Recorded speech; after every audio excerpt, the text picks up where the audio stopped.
Welcome back to World of Warships with your host, XBradTC.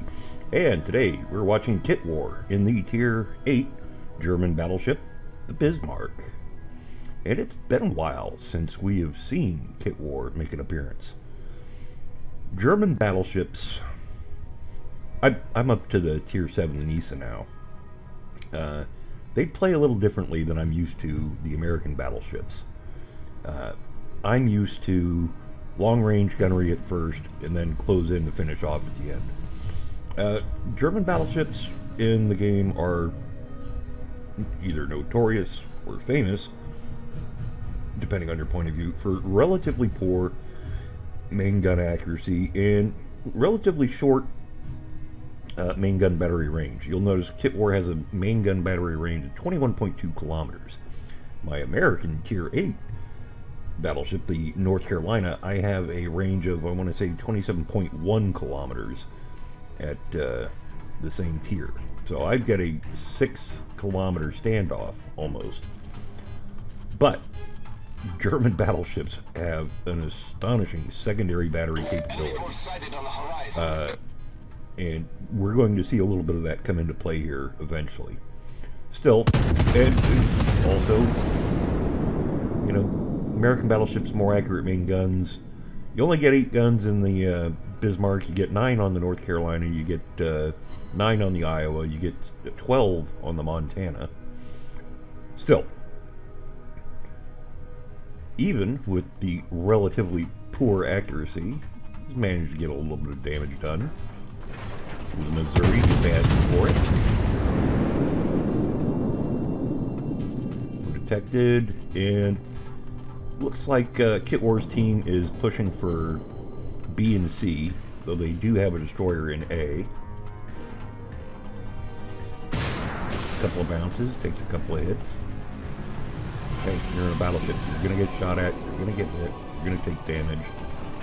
Part of the way you play is learning how to manage your damage, use your damage control party, use your damage repair party. Just about have B capped.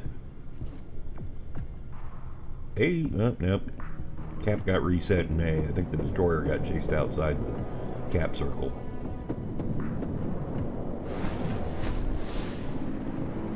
And while it's nice to have friendly smoke screens, one of the problems is it also makes the target affect targets. Still, I believe that Frederick can't quite tell, but he's showing a good bit of broadside.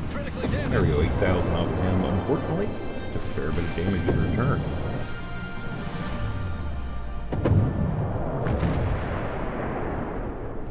Who's next?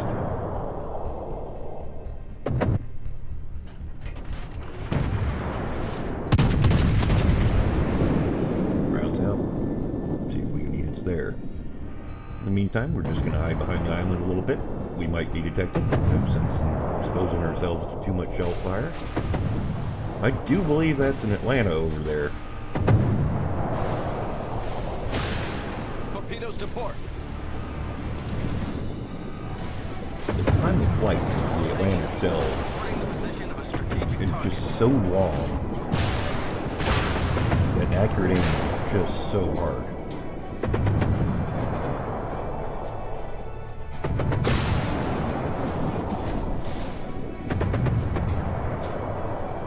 Cleared the point. And of course now we've lost line of sight. So, oh, there he is. Take a look already at, what is it, 9 kilometers? Secondary batteries going on.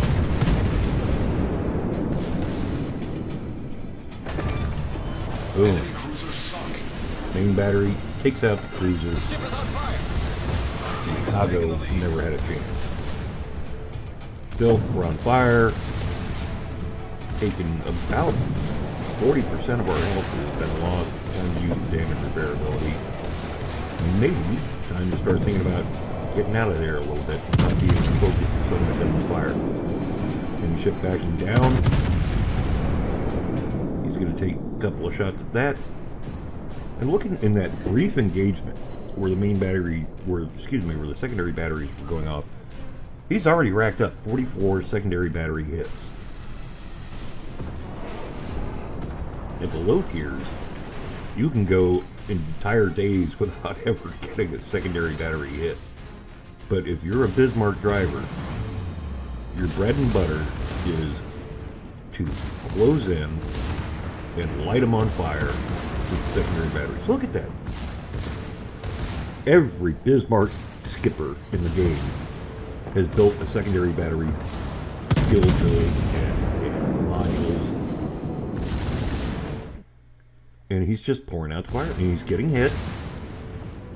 I don't know if Kitwar has the manual fire control for secondary battery skill.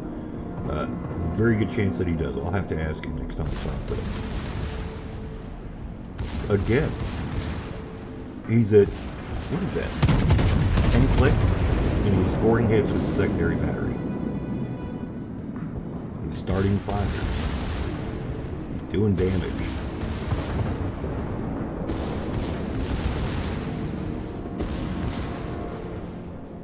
But he's down to about half of his health. His team is doing pretty well. They've lost a cruiser, but they've killed a battleship and 2 cruisers. The Frederick de Gross, who's no slouch in the secondary battery market himself, by the way, is getting hammered. 40, 41 hits, 44. Look at that. It's just incredible.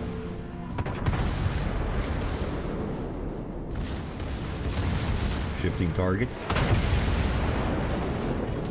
And one of the interesting things is that in the real world, as my friend Grumpwagon loves to remind me, is German secondary batteries were not all that. The Bismarck never landed a secondary battery hit on anything in a war. But that's just the meta of how World of Warships play. The secondary batteries are always devastating. Oh, this looks tasty.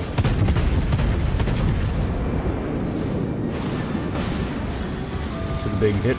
Return the favor with a very big hit. All right, time to push. Secondary batteries, fire started. 60 hits already. Not doing a lot of damage per hit. It adds up.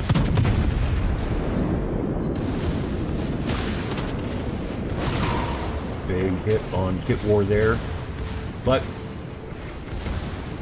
bring the rear battery, rear guns to bear, and haul him on.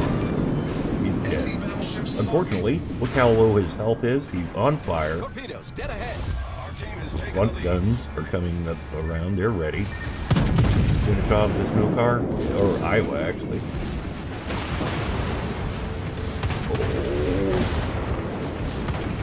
This is going to be close. Is he going to die? No. Of course, the Citadel polishes off the Iowa, puts out the fire, has 2,571 HP left, and he's got 10 seconds before his damage repair party can come off cooldown. Somebody breathes on this guy and he's toast. Time to disengage, fall back a little bit. Done 98,000 damage. Let somebody else shoulder the load for a minute. Team's still doing pretty well. We've managed to lose 2 destroyers in addition to a battleship and a cruiser. But we've taken out 1, 2, 3 enemy battleships and 2 enemy cruisers. And while we're falling back and waiting for the damage repair to do its magic, take a parting shot at that guy. And over 10. But you know, that's not bad for, what, 4 shells at long range. Every little bit adds up. Spot the enemy carrier way out there in the distance.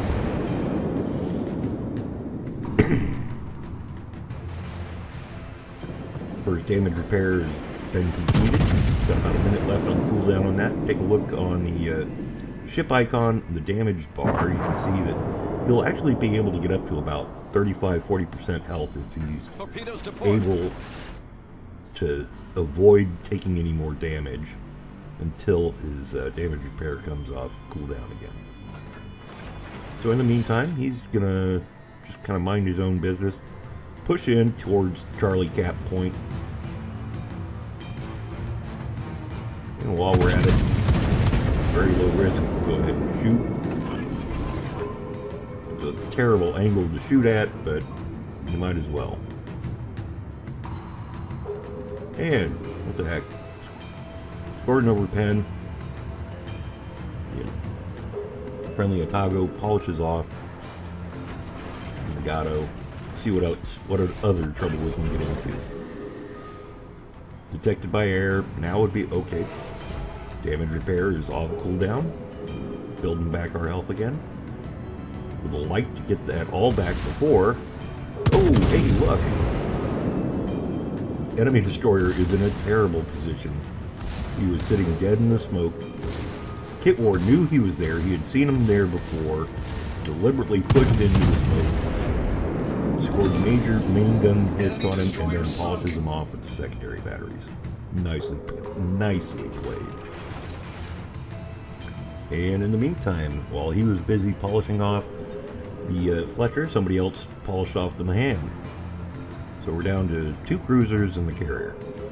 I'll clue you in, the 2 cruisers, and Kitwar's maneuvering in case the Fletcher did get off his torpedoes, but no, they didn't.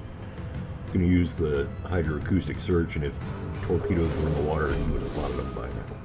So he's capped Charlie. The enemy has managed to cap Alpha and Bravo, but he and the friendly, what is that, the Kuma? No, it's not the Kuma. I can't quite tell what it is over there off port bow. They're going to go ahead and push into B. Right now, the sole remaining enemy ships are the carrier and a pair of Atlantas. The Atlantas are both up here by B.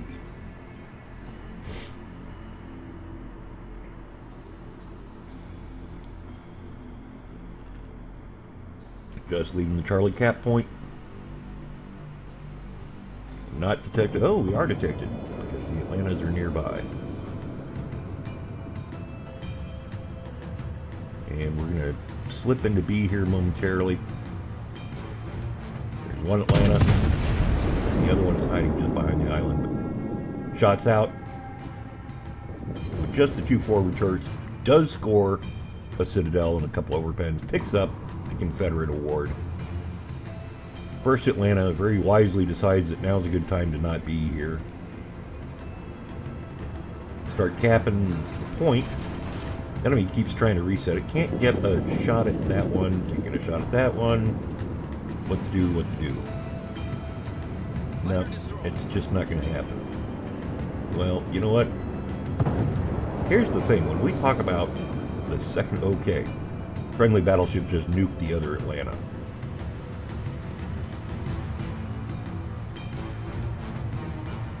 Friendly dive bombers go in on the last Atlanta.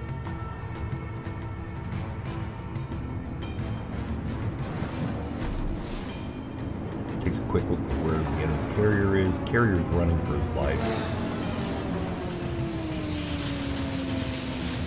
You know what? This is going to be a gutsy move. The Atlanta's been hiding behind the Cape to avoid main battery fire. And one suspects he's trying, you would think he's trying to set up an ambush because he has torpedoes. They're not very good torpedoes, but they are torpedoes.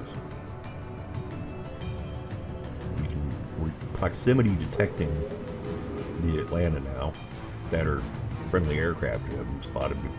At any event, Kitwar has definitely got this guy's number dialed in. And he is going to come around this cape and have his guns absolutely on target for this guy and be ready to deal him an entire broadside at point blank range. Problem with that, you're going to get a lot of over penetrations. On the other hand, okay, we're detected. Secondary battery should be going off soon. There we go. The Atlanta is not in a fair fight here because the Bismarck secondary batteries are pretty much equivalent to an Atlanta. And Kitwar has more than enough health to get into a close range 5-inch fight with the Atlanta. Close quarters expert and the Kraken unleashed. Well done. Plus, hey, now we're capping A. Last ship on the enemy team is the carrier, the Tahio. And while we're driving across the cap circle, and victory is assured by this point, the only question is, can Kitwar get up there and farm a little damage off of the carrier? Carrier's running out of room to maneuver. He's up against the border, the map border. He's going to have to turn one way or another. He's got a pair of cruisers, and I can't quite read what the cruisers are. A Kutuzov and an Alba, I think, are chasing after him. You know,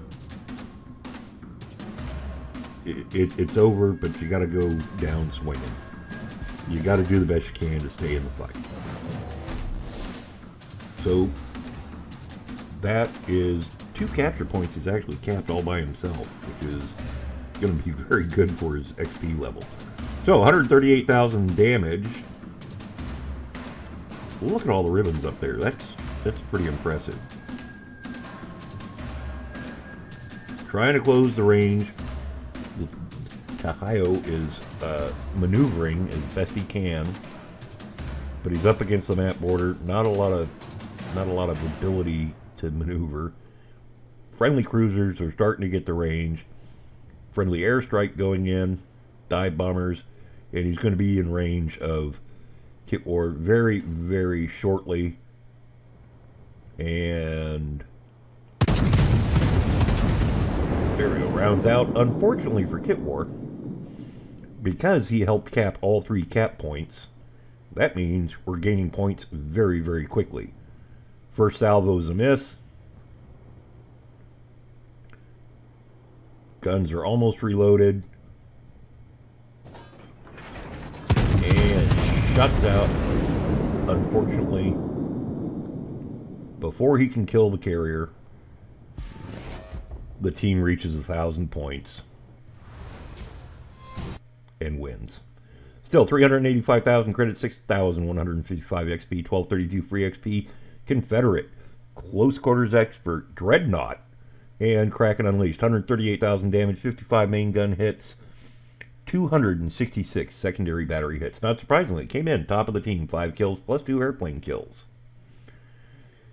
The Tahio got away with it. Should have been sunk. Still, a very good team performance. 51,000 on the Fred de Gross that he killed, 22,000 on the Atlanta, 20,000 on the Otago, 18,000 on the Iowa, and 6,000 on the Fletcher. Every single one of those was legit damage. His secondary batteries did 16,000 damage, and now I didn't even get a chance to count what the fire damage was that he started. Very well done game by Kitwar. Hope you've enjoyed this, and hope you will like and subscribe to the YouTube channel. And we will talk to you soon.